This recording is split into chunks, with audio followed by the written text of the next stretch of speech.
अल्हम्दुलिल्लाहि रब्बिल आलमीन अस्सलातु वस्सलामु अला सय्यिदिल मुरसलीन अम्मा बाद फ़अऊज़ु बिल्लाहि मिनश शैतानिर रजीम बिस्मिल्लाहिर रहमानिर रहीम अस्सलामु अलैकुम व रहमतुल्लाहि व बरकातुहू.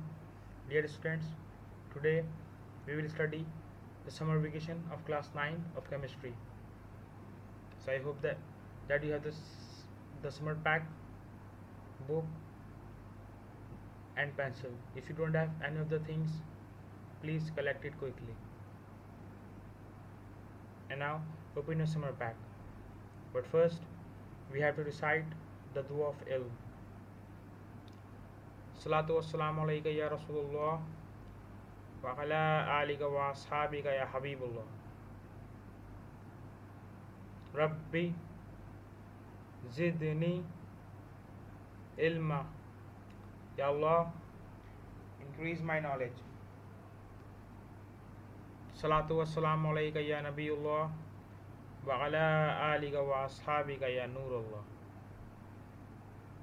So inshallah, my dear students, after this lecture you will be able to solve the section C part, which is known as the detailed answer questions. So let's start the section C, detailed answer question. तो आपका जो इसके अंदर question number 17 का part A है, उसमें आपसे कहा गया है कि describe laboratory preparation of chlorine gas by taking manganese dioxide and hydrochloric acid HCl. Draw a label diagram. So the most common method of preparing chlorine gas in the laboratory is by using manganese dioxide to oxidize hydrochloric acid as shown in by this equation.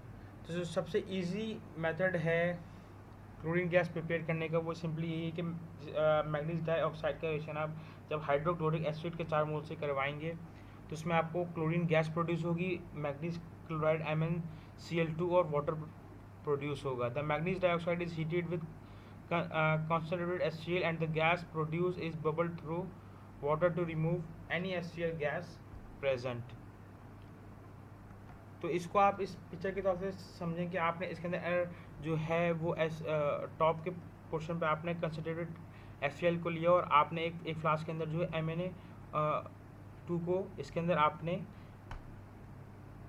पहले से add out करके रख लिया और आपने इसकी top bottle को seal out कर दिया. तो जब आप इसमें से कंसनट्रेटेड HCl इस पर ड्रॉप होना शुरू होगा तो इसमें से गैसेस जो हैं वो एमिट होना स्टार्ट होंगी और इसके अंदर से एक जो है वो ग्लास पाइप होता है वो एक सॉल्ट वाटर की डेंसिटी में जा रहा होता है, जिसकी वजह से जो है वो दूसरी गैसेस रुक जाती हैं और इसमें से क्लोरीन गैस जो है वो आपके जार में आके जमा होना स्टार्ट हो जाती है. तो ये सबसे इजी मेथड है लेबोरेटरी प्रिपरेशन में क्लोरीन को तैयार करने का.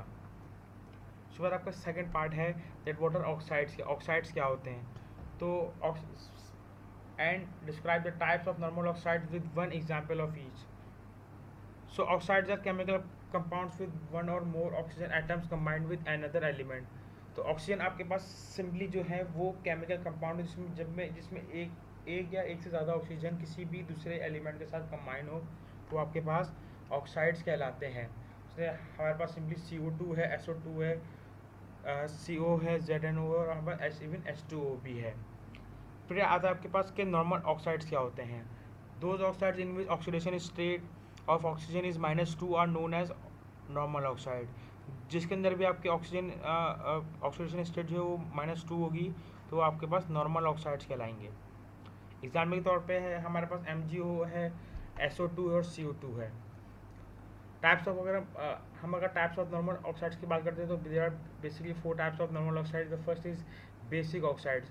Normal oxides formed between metal and oxygen are known as basic oxides. These oxides have a basic character. तो हमारे पास सिंपली पहला जो है वो बेसिक ऑक्साइड कहलाते हैं कि जिसमें जब भी मेटल किसी ऑक्सीजन के साथ रिएक्ट करेगी तो आपके पास बेसिक ऑक्साइड कहलाएगा और उसका कैरेक्टर भी बेसिक ही होगा. इसका रिएक्शन आप सिंपल तौर से ऐसे समझ लें कि जब भी सोडियम का रिएक्शन ऑक्सीजन से होगा तो आपके पास जो सोडियम ऑक्साइड जो बनेगा वो आपके पास बेसिक ऑक्साइड होगा. एसिडिक ऑक्साइड क्या होता है? जब भी नॉन मेटल या ऑक्सीजन नॉर्मल ऑक्साइड की फॉर्मेशन में होंगे तो आपके पास वो एसिडिक ऑक्साइड बनेगा. तो कोई भी एक ऐसा नॉर्मल ऑक्साइड जिसमें नॉन मेटल और ऑक्सीजन आपस में रिएक्ट करें तो आपके पास एसिडिक ऑक्साइड बनेगा और वो भी एसिडिक इन नेचर होगा। तो इसकी सबसे अच्छी तो एग्जाम्पल आपके पास सल्फर डाइऑक्साइड है कि जब भी सल्फर और ऑक्सीजन आपस में रिएक्ट करते हैं तो वो SO2 बनाते हैं। Neutral oxides, neutral oxide are those oxide in which contact with water produce neither an acid nor a base, mean to say that aqueous solution of these oxide have a neutral character। तो आपके पास कुछ इस तरह के भी oxides मिल सकते हैं कि aqueous solution में जाने के बाद ना ही वो एसिडिक अपने कैरेक्टर को शो करते हैं और ना ही बेसिक, तो आपके पास वो न्यूट्रल ऑक्साइड्स कहलाते हैं। जैसे आपके पास सिंपली खुद एक वाटर भी है, NaOB और N2O भी इसके अंदर शामिल है। फिर आपके पास फोर्थ पार्ट है एम्फोटेरिक ऑक्साइड्स। ये क्या होते हैं? These are the oxides of certain metals such as aluminium, zinc and tin which possess dual properties of an acid and a base। कुछ इस तरह के आपके पास खास ऑक्साइड्स भी होते हैं और कुछ ऐसे खास मेटल्स भी होते हैं जो एसिड और बेस दोनों की ही प्रॉपर्टीज़ को एक्वा सॉल्यूशन में शो कर रहे होते हैं। इसमें हमारे पास एल्यूमिनियम भी है, जिंक भी है आपके पास और टिन वगैरह भी इसके अंदर शामिल हैं। फिर है आपका जो नेक्स्ट क्वेश्चन है उसका ए पार्ट है कि describe the balance chemical equation solve process for the industrial preparation of anhydrous sodium carbonate. तो इसको हम अमोनिया सॉल्वे प्रोसेस से सिंपली तौर पे यूज़ करते हैं कि इसके अंदर हम अम्यूनेटेड ब्राइन होते हैं जिसमें हमारे पास अमोनिया NaCl और वाटर होता है और हम इसको सॉल्वर टावर के अंदर शिफ्ट आउट करते हैं। फिर हम दूसरे पार्ट में हम लाइम स्टोन को हीट करते हैं, CaCO3 को, कैल्शियम कार्बोनेट को, तो हमें CaO कैल्शियम ऑक्साइड और आपके पास कार्बन डाइऑक्साइड मिलती है। फिर हम इस CO2 को जो है हम इसका रिएक्शन करवाते हैं अमोनिया और सिंपली वाटर से, तो आपके पास NH3 बनता है। फिर इसी का हम दोबारा रिएक्शन NH3CO3 का हम रिएक्शन दोबारा CO2 से करवाते हैं और दोबारा वाटर से करवाते हैं उसके एक मोल से, तो आपके पास ये अमोनियम बाइकार्बोनेट बन जाती है जो कि आपके थर्ड स्टेप में लिखी हुई है NH4HCO3। फिर आप इसका रिएक्शन जो है वो सॉल्ट से करवाते हैं NaCl से। तो जब इस रिएक्शन आप सॉल्ट से करते हैं तो आपके पास अमोनियम बाइकार्बोनेट, तो ये आपके पास सोडियम बाइकार्बोनेट बनता है और साथ में NH4Cl बनता है जिसका नाम अमोनियम क्लोराइड है। तो आप इस सोडियम बाइकार्बोनेट को जब आप हीट करते हैं और तो इस प्रोसेस को आप हीट ऑफ एक्शन कहते हैं। तो जब भी आप सोडियम बाइकार्बोनेट यानी कि NaCO3 को जब भी हीट करेंगे तो आपको जो है वो सोडियम कार्बोनेट मिल जाता है, साथ साथ आपको वाटर और CO2 के भी एक मोल्स मिल जाते हैं। तो इस तरह जो है वो इंडस्ट्रीज़ में आपका सोडियम कार्बोनेट प्रिपेयर किया जाता है। फिर इसी का हमारे पास जो है वो बी पार्ट है extraction of sulphur by Frasch process. तो फ्राश प्रोसेस के अगर हम थ्रू देखें तो फ्राश प्रोसेस जो है ये is a method to extract the sulfur from underground deposit is the only industrial method of recovering sulfur from elemental deposits. In the flash process, superheated water is pumped into the sulfur deposit, the sulfur melt and it's extracted। अब इसको हम अगर simple way से समझें तो आपके पास simply flush process ये है कि एक सिंपली इंडस्ट्रियल मेथड है जिससे आप सल्फर को अंडरग्राउंड डिपॉजिट से जो है वो एक्सट्रैक्ट आउट करते हैं और इससे आपको सल्फर मिल जाता है। और इस प्रोसेस के अंदर जो है आप सुपर हीटेड वाटर, इनके बहुत ज़्यादा गर्म पानी जो है वो इसके अंदर पंप आउट करते हैं और जिसमें से सल्फ़र मेल्ट होता है, आपको सल्फ़र हासिल हो जाता है। अब इसको अगर हम सिंपल प्रोसेस के थ्रू समझें तो इसमें हो क्या रहा होता है कि in the Frasch process 3 concretic tubes are introduced into the sulfur deposit, superheated water is injected into the deposit via the outermost tube। तो इसके अंदर आपके पास 3 कॉन्सेंट्रिक आपके पास कॉन्सेंट्रिक ट्यूब्स होती हैं आपके पास जो आप इसके अंदर इंट्रोड्यूस करवाते हैं जिससे सल्फर आपको हासिल होता है। और इसके में जो सबसे आउटर मोस्ट ट्यूब होती है उसी से आप सुपर हीटेड वाटर को इसके अंदर इंजेक्ट करते हैं। उसके बाद क्या होता है, the sulphur melt and flows into the middle tube, water pressure alone is unable to force the sulphur into the surface due to the molten sulfur greater density, so hot air is introduced with the innermost tube to the froth, the sulfur makes it less dense and pushing it to the sulfur। अब जब इसके अंदर super heat water जो है वो add out किया जाता है तो उससे सल्फर मेल्ट होता है और वो मेल्ट होकर जो है वो मिडिल ट्यूब में एक ख़ास हाइट तक पहुंच जाता है, लेकिन क्योंकि वाटर का प्रेशर कम होता है तो इसलिए वो सरफेस तक नहीं पहुंच पाता। तो उसको सरफेस तक लाने के लिए हम इसके अंदर हॉट एयर भी इंट्रोड्यूस करवाते हैं। उससे ये होता है कि जो मोल्टन जो आपके पास मेल्ट हुआ हुआ सल्फ़र होता है, वो जो कि जिसकी डेंसिटी अभी भी काफ़ी हाई होती है, तो वो हॉट एयर उसकी डेंसिटी को और लो कर देती है, जिसकी वजह से वो आपकी सरफेस तक आप तक पहुँच जाता है। The sulfur obtained can be very pure up to 99.7% to 99.8%. In this form, it is light yellow in color. If contaminated by organic compound, it can be dark colored. Further purification is not economic and usually unnecessary. इस process से जो है आपको almost आप कह सकते हैं कि 100% ही आपको सल्फ़र जो है वो प्योर फॉर्म में मिलता है, और ये आमतौर पर yellow, light yellow in colour होता है।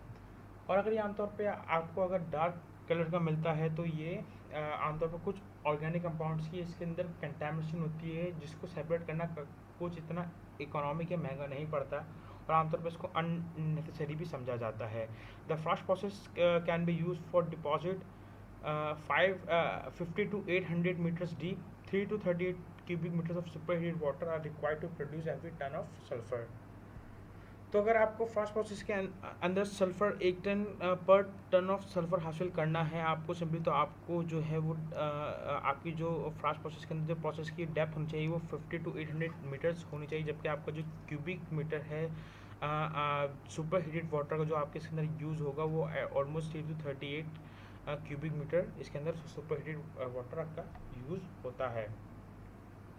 फिर आपका नेक्स्ट क्वेश्चन है कि what is electroplating, explain how would you electroplate an iron spoon with निकल, ड्रॉ लेबल डायग्राम ऑल्सो। सबसे पहले हम समझते हैं कि इलेक्ट्रोप्लेटिंग क्या होती है। Electroplating is a process that uses an electric current to reduce dissolve metal cation so that they form a thin coherent metal coating on an electrode. This process using electroplating is called electro deposition. तो simply electroplating आपके पास एक simple एक process है जिसमें electric current के ज़रिए जो है मेटल्स को कैटाइंस तक में डिज़ोल्व करते हैं और उसको एक मेटल पे दूसरे मेटल पे कोट करवा देते हैं, तो उसको सिंपली इलेक्ट्रोप्लेटिंग या इलेक्ट्रो डिपोजिशन का नाम देते हैं। अब इसका अगर हम निकल प्लेटिंग के बारे में पढ़ें तो a piece of pure nickel is the anode and the spoon to be nickel plated is cathode. तो इसके अंदर जो है वो एक पीस ऑफ प्योर निकल जो है वो आपके पास एज एनोड काम कर रहा होता है, जबकि एक स्पून जो कि आयरन का स्पून आपके पास होता है वो आमतौर पर वो एज अ कैथोड काम कर रहा होता है। A solution of nickel sulphate is use as a electrolyte in the electrolytic cell. इसके अंदर जो इलेक्ट्रोलाइटिक सोल्यूशन जो होता है वो आपके पास निकल सल्फेट यानी कि NiSO4 होता है।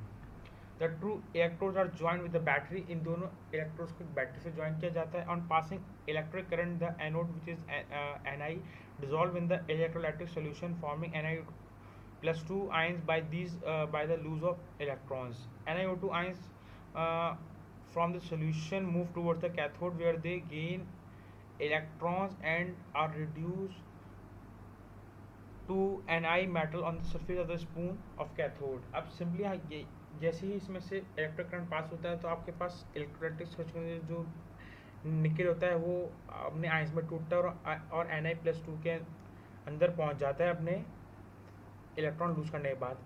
उसके बाद यही NiO2 जो है जब कैथोड पर पहुंचता है तो अपने इलेक्ट्रॉन वापसी हासिल करने के बाद ये उसी आयरन की सरफेस यानी कि कैथोड पर या उस स्पून पे जो आपने उसको कैथोड यूज़ किया होता है उस पर जाके डिपॉजिट हो जाता है।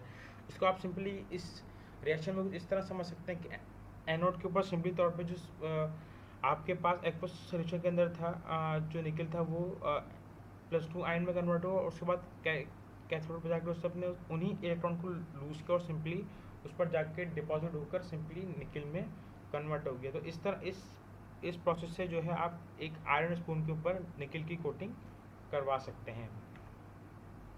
फिर आपका क्वेश्चन नंबर 19 का पार्ट बी है कि define neutralisation and describe 3 different concepts about acid and basis with appropriate examples of each. तो सबसे पहले हम समझते हैं कि न्यूट्रलाइजेशन क्या है। और neutralisation reaction is when an acid and base react to form water and salt, involves the combination of H positive ions and OH negative ions to generate water। तो जब सिंपली न्यूट्रलाइजेशन रिएक्शन क्या है कि जब भी acid और base आपस में रिएक्ट करते हैं तो वो हमेशा है जो है वो सॉल्ट और वाटर बनाते हैं और H पॉजिटिव वन और OH नेगेटिव आयन जो है वो वाटर के अंदर जनरेट करते हैं। तो आपके पास सिंपली ये न्यूट्रलाइजेशन रिएक्शन कहलाता है।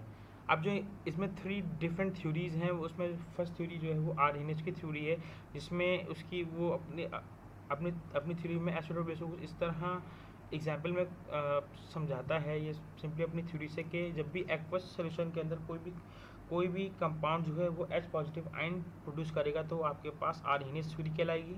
और जब भी एक्वस सोल्यूशन के अंदर कोई भी कंपाउंड OH नेगेटिव आयन या हाइड्रोक्साइड आयन प्रोड्यूस करेगा तो वो आपके पास बेस कहलाएगा। इसको अगर हम एग्जाम्पल के तौर से समझें तो HCl की सबसे बेहतरीन एग्जाम्पल है हाइड्रोक्लोरिक एसिड HCl। जब भी ये वाटर के अंदर जाती है तो H पॉजिटिव आयन प्रोड्यूस करता है, तो आर्हेनियस के कॉन्सेप्ट के मुताबिक ये एसिड हुआ। और बेस की सबसे बेस्ट एग्जाम्पल हमारे पास सोडियम हाइड्रोक्साइड यानी कि NaOH है। जब भी ये एक्वस सोल्यूशन में जाता है तो ये OH नेगेटिव आयन प्रोड्यूस करता है अकॉर्डिंग टू आर्हेनियस थ्योरी। उसके बाद हमारे पास ब्रॉसन लॉरी की थ्योरी है। इसके मुताबिक कोई भी सब्सटेंस जो कि H पॉजिटिव आयन को डोनेट करता है आपके पास वो एसिड कहलाता है। और जब भी कोई इस H पॉजिटिव आयन को एक्सेप्ट करता है तो आपके पास आपके पास ब्रॉसन लॉरी बेस कहलाता है। तो इसको अगर हम एग्जाम्पल के तौर से समझें कि अगर HCl वाटर के अंदर एड आउट होता है तो क्योंकि HCl जो है वो H पॉजिटिव आयन प्रोड्यूस कर रहा है या डोनेट कर रहा है तो वो ब्रॉसन लॉ के हिसाब से एसिड हुआ। और वाटर जो है वो उस चीज़ को एक्सेप्ट कर रहा है तो वाटर वहाँ पे एज अ बेस हुआ। फिर हमारे पास लुईस का कॉन्सेप्ट है थर्ड, जिसमें उसके मुताबिक जब भी कोई भी पेयर ऑफ कोई भी कंपाउंड या कोई भी सब्सटेंस जब भी पेयर ऑफ इलेक्ट्रॉन को एक्सेप्ट करेगा तो वो लुईस एसिड कहलाएगा, यानी कि लुईस के कॉन्सेप्ट के मुताबिक वो एसिड कहलाएगा। और जब भी कोई भी पेयर ऑफ इलेक्ट्रॉन जो उसको डोनेट कर रहा होगा तो वो आपके पास बेस कहलाएगा। अगर हम इसको इस एग्जाम्पल के तौर समझें तो यहाँ पे जब फ्लोरीन जो है सिंपली तौर पर जब वो BF3 से रिएक्ट करने जा रही होती है तो यहाँ पर वो अपने पेयर ऑफ इलेक्ट्रॉन जो है वो डोनेट कर रही होती है BF3 को। तो यहाँ पे जो सिंपल फ्लोरीन जो है वो आपके पास लुईस बेस कहलाएगा। और BF3 क्योंकि पेयर ऑफ इलेक्ट्रॉन एक्सेप्ट करे तो वहाँ पे वो लुईस एसिड कहलाएगा।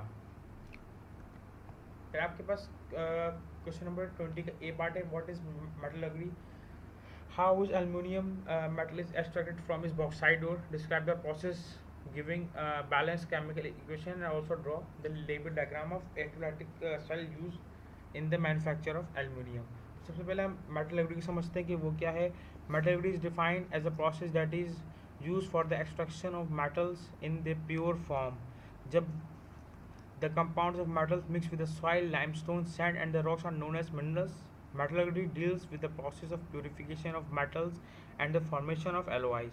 तो अगर हम सिंपली मेटलर्जी को समझें तो वो क्या है कि जब भी कोई भी प्रोसेस जो है वो मेटल के एक्सट्रैक्शन में और उसकी प्योरीफिकेशन में यूज़ होगा तो आपके पास मेटलर्जी कहलाएगा। तो सवाल है कि वो मेटल की किस चीज़ से प्योरीफिकेशन करवाना, तो आप उसमें कई तरह के आपके कंपाउंड होते हैं जिसमें आपके सॉइल, लाइमस्टोन और दूसरे रॉक्स वगैरह जिसको हम आमतौर पर मिनरल्स का नाम देते हैं, तो उससे अगर आप मेटल्स को प्योरीफाई और एक्सट्रैक्ट करें तो आपके पास वो मेटलर्जी कहलाएगा। मेटलर्जी से प्योरीफिकेशन ऑफ मेटल का नाम ही नहीं बल्कि फॉर्मेशन ऑफ एलॉय भी इसी से डील आउट या इसी के दायरे में आते हैं। फिर हम अगर इसकी एक्सट्रैक्शन की बात करते हैं तो aluminium is the most abundant found in the large quantities metals in the earth colour. It is expensive largely because of the amount of electricity required in the extraction process.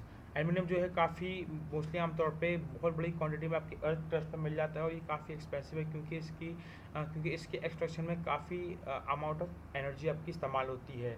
Aluminium का ओर जो होता है यानी कि metal plus impurity जो है वो ओर कहलाती है, तो वो आपके पास इंडस्ट्रियल लैंग्वेज में वो बॉक्साइड कहलाता है।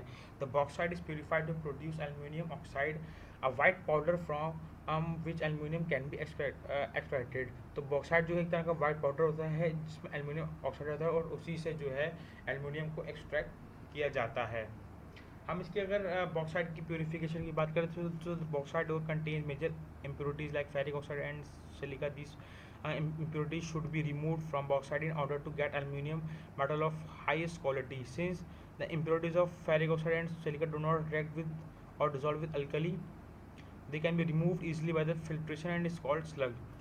तो इसमें कई इस बॉक्साइट के अंदर कई तरह की इम्प्योरिटीज़ होती हैं, जस्ट लाइक फेरिक ऑक्साइड और सिलिका डाइऑक्साइड, और इन प्योरिटीज़ को जो है बॉक्साइट से जो है वो ईजिली तौर पे अलग भी किया जा सकता है, और ये इम्प्योरिटी जो है बहुत लार्ज अमाउंट में भी इसके अंदर मौजूद होती हैं, क्योंकि ये जितने भी Fe2O3 और SiO2 जो हैं, ये जो है वो अल्कली फॉर्म में उससे रिएक्ट नहीं करते, तो इसलिए ईजिली आमतौर से इनको फिल्ट्रेशन के ज़रिए ही रिमूव किया जा सकता है, जिसको हम स्लट का नाम देते हैं।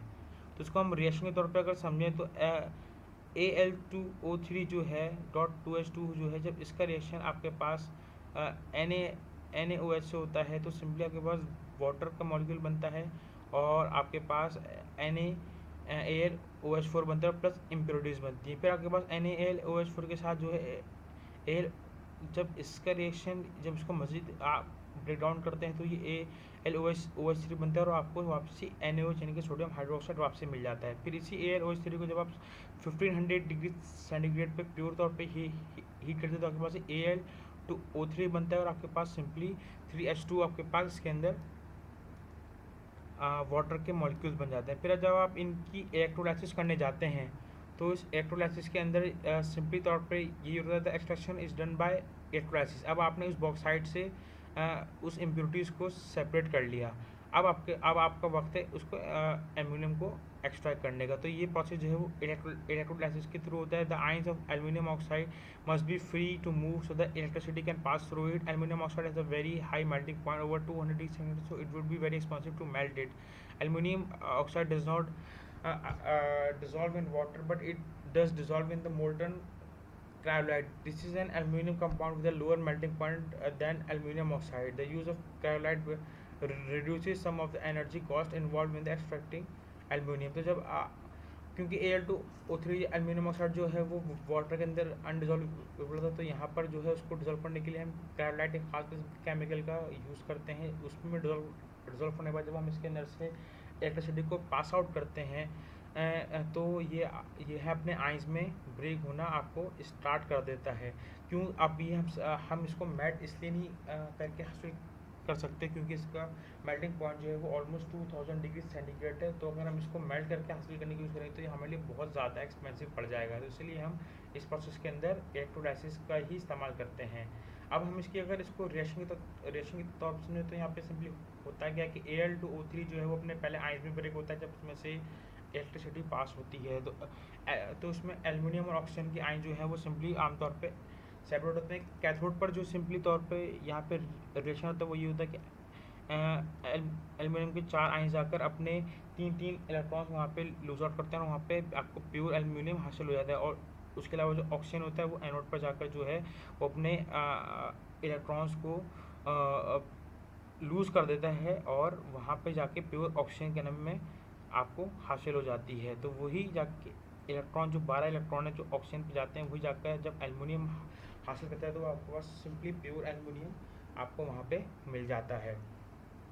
तो इस तरह जो है वो ये आपके पास एल्यूमिनियम एक्सट्रैक्ट आउट होता है। उसके बाद आपका क्वेश्चन नंबर 20 का बी पार्ट जो है वो है कि describe aquatic refining of blister copper with a label diagram. अब इसको सिंपल तौर से अगर ब्लिस्टर की आपको समझनी है इसकी रिफाइनिंग को, तो इसको सिंपली तौर पर आप इस तरह के नाम समझ सकते हैं कि blister copper is refined by an electrolytic process. Blister copper in the form of a large plate is made an anode, a thin plate of pure copper is cathode. तो ये भी जो है आपके पास ब्लिस्टर कॉपर जो है हासिल किया जाता है, ये भी इलेक्ट्रोलाइटिक प्रोसेस से ही हासिल किया जाता है। और इस फॉर्म के अंदर एक ब्लिस्टर कॉपर की एक लार्ज प्लेट जो है वो एज अ एनोड काम करती है, और प्योर कॉपर जो एक की थिन प्लेट आपको एज अ प्योर कैथोड का काम कर रही होती है। A solution of copper sulphate CuSO4 is use and as an electrolyte.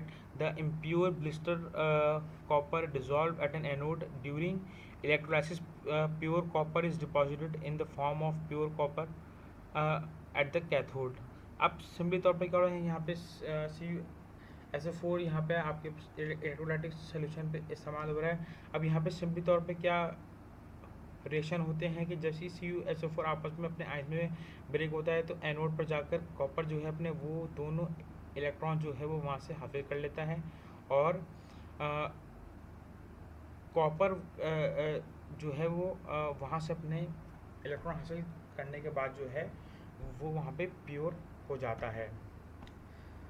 जबकि हम इसको अगर हम सिंपली तौर पर एक डायग्रामेटिकली तौर पे समझें तो यहाँ पर जो है आपको इम्प्योर कॉपर जो एज ए एनोड के तौर पे इस्तेमाल हो रहा होता है, जबकि यहाँ पे जो है कैथोड पर जो है वो आपको प्योर कॉपर यहाँ पर उसके बिट्स को यूज़ किया जाता है, जबकि इलेक्ट्रोलाइटिक सॉल्यूशन के अंदर आपके पास कॉपर सल्फेट सोल्यूशन होता है।